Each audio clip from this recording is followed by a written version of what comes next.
lo esposó, lo subió atrás, le decomisó el revólver y arrancó la moto. Nosotros quedamos completamente sorprendidos de ver eso. El policía en la mitad de una vía destapada, solo, decomisando un revólver. Porque los seres humanos somos incrédulos. Yo no sé si a usted le pasa, hermano. Dios se manifiesta y uno como que dice, no, imposible, eso no era Dios, eso fue otra casualidad. No pudo el Señor haber obrado de esa manera.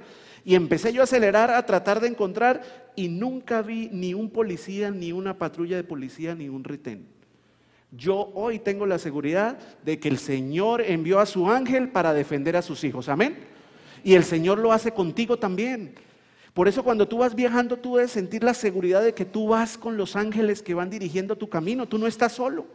Desde que tú andes en la voluntad de Dios, Dios te va a dar protección y no tienes nada que temer, porque la protección tuya está en las manos del Dios poderoso, del soberano del universo. Así que vamos a dejar el temor de lado. Vamos a empezar a confiar en ese Dios, que aunque los tiempos se pongan difíciles, nosotros vamos confiados en que el ángel de Jehová acampa alrededor de nosotros, porque nosotros le tememos y está dispuesto a defendernos. Vamos a la siguiente. Yo quiero que entendamos algo importante. Por favor, vayan conmigo al versículo 7. Apocalipsis capítulo 12, versículo 7. Después hubo una gran batalla en el cielo. Yo utilicé el segundo día una palabrita que Cristina me preguntó. Por aquí está Cristina, que es un poquito enredada y debió haberla preguntado en el examen de hoy para haber acabado con el premio. Esa palabrita se llama la interpretación apostelemática. ¿Cómo se llama? Apostelemática. ¿Qué significa eso? Yo les pedí excusas por usar esa palabra porque cuando uno predica no debe usar palabras enredadas, pero era importante mencionarla por este tema de hoy.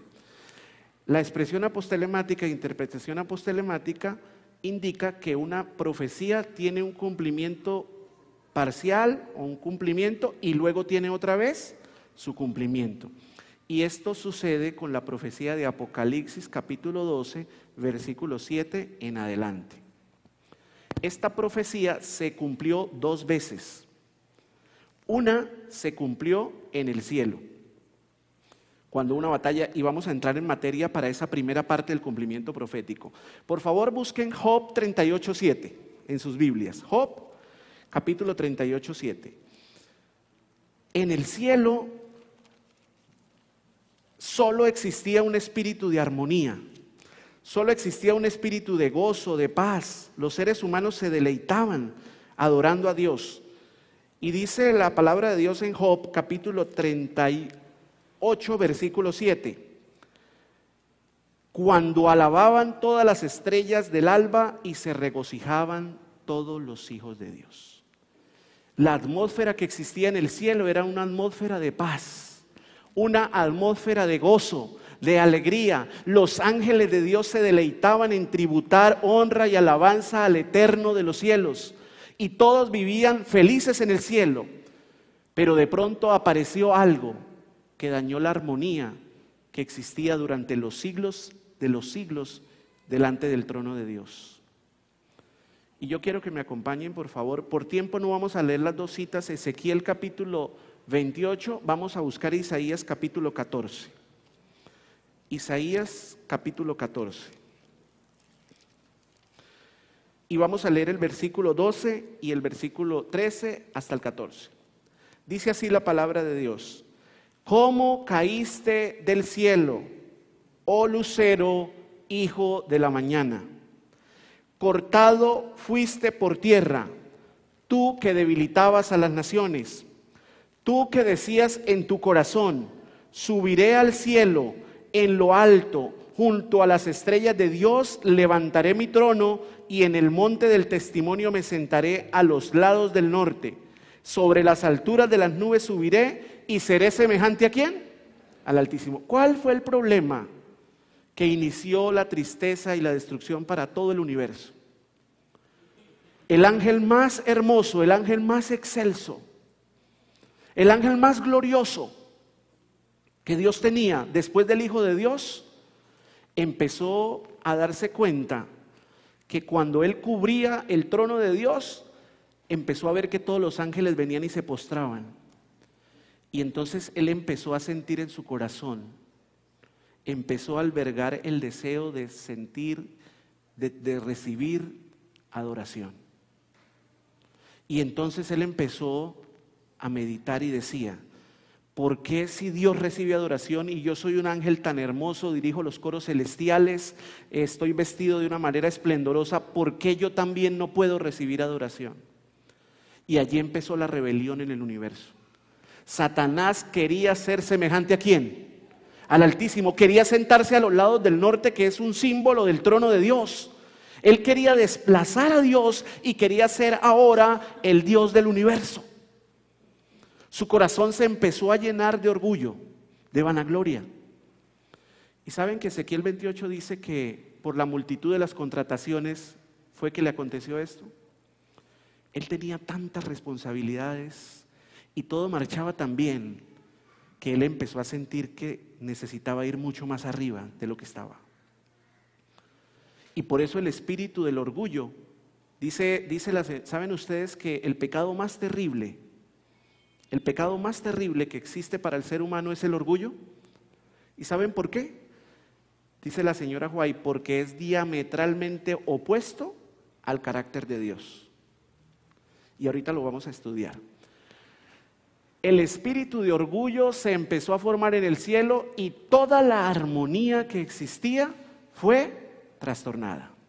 Satanás empezó, Luzbel, la estrella de la mañana, el ángel de la mañana, el lucero de la mañana, empezó a hablar con sus ángeles y empezó a decirles que Dios era injusto, que ellos eran perfectos y no necesitaban de ninguna ley, y empezó a generar una rebelión en el cielo.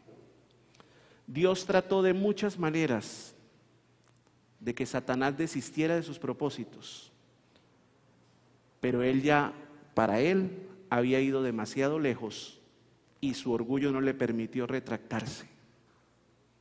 Fue el orgullo lo que no permitió que él se retractara. Y entonces ahora vamos a ver el otro personaje que aparece, Miguel. La Biblia dice que peleó Miguel y sus ángeles y el dragón y sus ángeles. ¿Qué significa la palabra Miguel? La palabra Miguel significa quien es como Dios. ¿Quién es como Dios? ¿Quién es Miguel? ¿Quién representa a Miguel? Vamos a ver en algunos versículos. Esto ya lo han estudiado en esta iglesia, el hermano Alberto Lascarro lo ha enseñado, pero vamos a repasarlo. Yo quiero que busquen en sus Biblias y vamos a buscar bíblicamente quién es Miguel. Josué, por favor, el primer texto que vamos a buscar se encuentra en Josué capítulo 5. Josué capítulo 5, versículo 14. Josué estaba por ir a la batalla, se aparece un hombre con una espada desenvainada y el versículo 14 dice: él respondió, cuando apareció el hombre con la espada desenvainada, Josué yendo hacia él le dijo: ¿eres de los nuestros o eres de nuestros enemigos? Y este varón le respondió, versículo 14, no, mas como príncipe del ejército de Jehová he venido ahora. ¿Cómo se presentó este valiente? ¿Como qué? ¿Príncipe de qué? Del ejército de Jehová. Y hasta ahí solo sabemos que un hombre especial apareció y se presentó como el príncipe del ejército de Jehová. Pero miren una característica especial importante que encontramos en el versículo 15. Y el príncipe del ejército de Jehová respondió a Josué. ¿Qué le dijo a Josué? Quita el calzado de tus pies porque el lugar en que estás es ¿qué? Santo. ¿Qué es lo que hace santo un lugar? ¿La presencia de quién? ¿Será que un ángel normal hace santo el lugar donde él está? Cuando el ángel apareció a María, le dijo: María, quítate el calzado de tus pies porque el lugar en que estás es santo. ¿Eso le dijo el ángel Gabriel? No. Pero este varón que aparece a Josué es un varón especial, que se presenta como príncipe del ejército de Jehová y que hace que el lugar en donde están reunidos sea un lugar santo. Es decir, tiene características divinas este hombre. Vamos al siguiente texto que se encuentra en Daniel capítulo 12, versículo 1. Daniel capítulo 12, versículo 1. En aquel tiempo se levantará ¿quién? Allá aparece un nombre ahora sí que nos interesa. ¿Se levantará quién? Miguel, que es el personaje que aparece en Apocalipsis capítulo 12, versículo 7, que va a pelear en el cielo. Se levantará Miguel, ¿Y cómo lo presenta el profeta Daniel? Como el gran príncipe que está, ¿qué? De parte de los hijos de tu pueblo. Vamos a un texto más para entender ahora quién es ese Miguel. Busquemos por favor Judas, que es uno de los últimos libros de la Biblia, el versículo 9. Judas, versículo 9. Judas no tiene sino un capítulo, por eso es el versículo 9. Dice el versículo 9. Ahora el versículo 9 de Judas nos da una característica especial de ese Miguel. ¿Cómo lo llama Judas? ¿Cómo lo llama Judas a Miguel? El arcángel Miguel. Entonces, hay un príncipe que está de parte de los hijos de tu pueblo.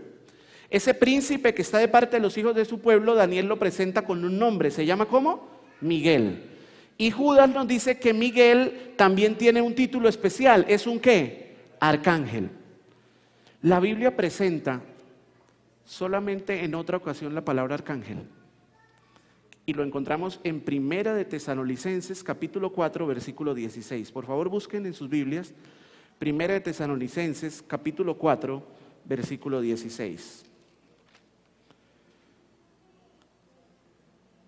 Este texto que vamos a leer está hablando del momento del regreso de Cristo.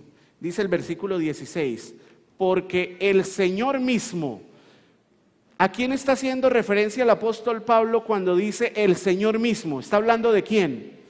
De nuestro Señor Jesucristo. Y él dice, porque el Señor mismo, con voz de mando, ¿con voz de qué? Con voz de arcángel y con trompeta de Dios, descenderá del cielo y los muertos en Cristo resucitarán primero.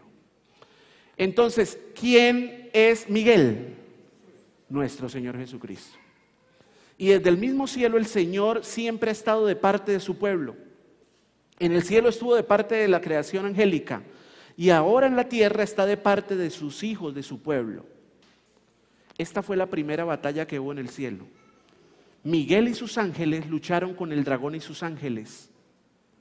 Y quiero que leamos por favor el versículo 8 de Apocalipsis. Volvamos al libro de Apocalipsis capítulo 12. Apocalipsis capítulo 12, versículo 8. Pero no prevalecieron ni se halló ya lugar para ellos. Versículo 9. El versículo 9 nos dice quién obtuvo la victoria en esa gran batalla en el cielo. Y fue lanzado fuera Miguel. ¿Eso dice sus Biblias? Fue lanzado fuera Miguel y sus ángeles.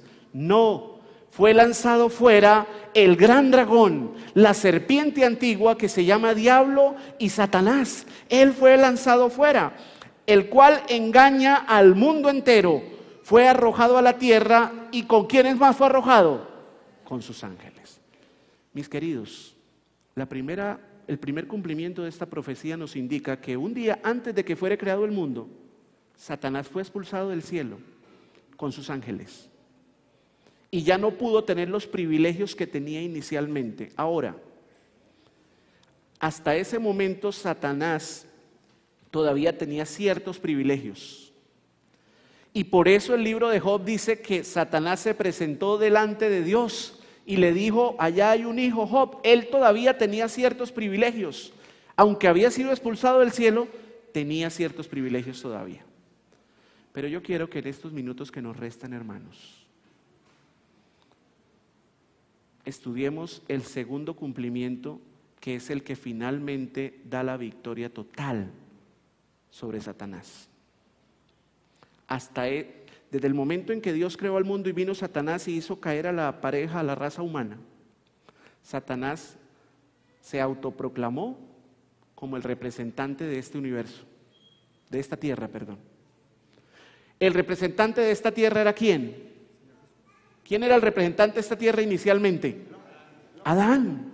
Adán era el representante de esta tierra, era la primera criatura formada por Dios. Pero cuando Adán le entregó al enemigo, cuando se dejó engañar por su esposa y entregaron a Satanás el dominio de este reino, ahora Satanás se consideró, se autoproclamó como el representante de este mundo. ¿Recuerdan cuando tentó al Señor Jesucristo que le dijo? Si te postras y me adoras, ¿qué te daré? Todos los reinos de este mundo. ¿Y saben que Él sigue engañando a muchos así hoy? si tú no sigues a Jesús, ven aquí, yo te